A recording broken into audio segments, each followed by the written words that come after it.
Lagi bang namamaga yung lalamunan? Nahihirapan ka na rin magsalita? And ang worst nito ay hindi ka na makalunok ng mga solid na pagkain or matitigas na pagkain. Kahit kanin, hindi mo na malunok. And kahit paglunok ng tubig at laway ay nahihirapan ka na din. Kung ito ang problema mo guys, ang video na to ay para sa'yo. Kaya tapusin mo hanggang dulo. Dahil dito, isi-share ko sa inyo kung paano ko nalunasan yung ganyang nararamdaman ko dati. Kasi before guys, laging ganito po yung nagiging sakit ko. Bata pa lang po ako, lagi pong namamaga ang aking tonsillitis. Makainom lang ako ng malamig, makakain ako ng sweets, is namamaga na po yung aking tonsillitis. And may makikita ka dun sa yung lalamunan na mga puti-puti. So, pag inalis mo po yun guys, is mabaho po siya. Tonsil stone po kung tawagin yun. And inaalis po yun ng mga doktor kapag nagpa-check up ka po. And kapag sumasakit po yung lalamunan ko, is pag nagpapa-check up ako, laging antibiotic po yung nire-reseta sa akin na iniinom ko para gumaling po yung aking sakit.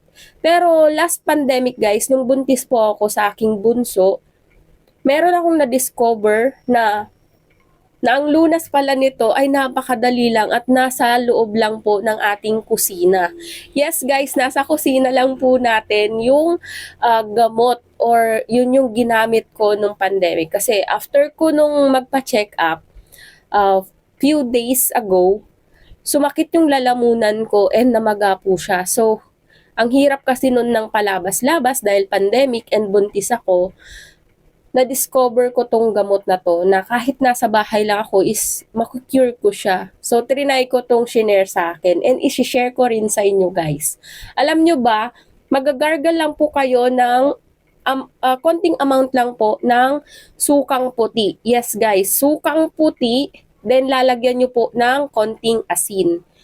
So, every morning guys, paggising nyo, igagargle nyo yon. And hindi lang siya morning.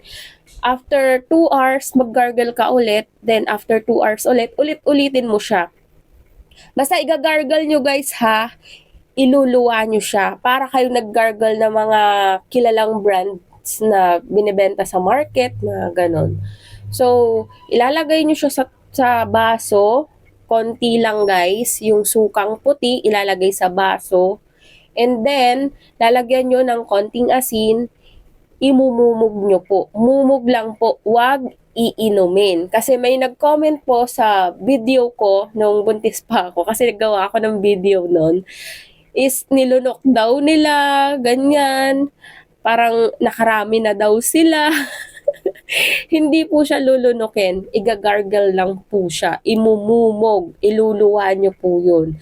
Then ulit-ulitin nyo po siya, after 2 hours maggargle po ulit kayo, after 2 hours maggargle ulit po kayo.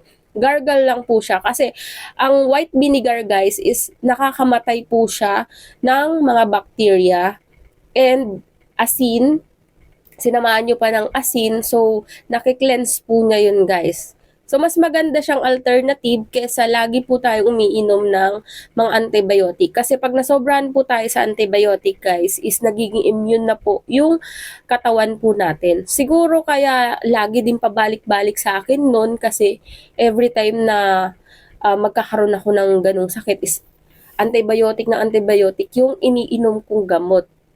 Meron pa yung time na kahit umiinom na ako ng antibiotic is hindi na siya nawawala. So, nawala lang po siya guys, and matagal na ako ulit na hindi nagkaroon. Last nga po yun nung nag-pandemic. And kapag masakit din yung lalamunan nyo, mga ganyan, may singaw kayo, gawin nyo rin yun guys. Maggagargle lang po kayo ng sukang puti and nilagyan nyo po ng asin. So, ganun lang po siya kasimple. So, yun lang guys for today's video. Sana po meron akong na-share na naman sa inyo na magandang kapupulutan nyo ng aral. So, hanggang dito na lang guys. Please follow and share. Thank you and God bless. See you on my next one. Bye!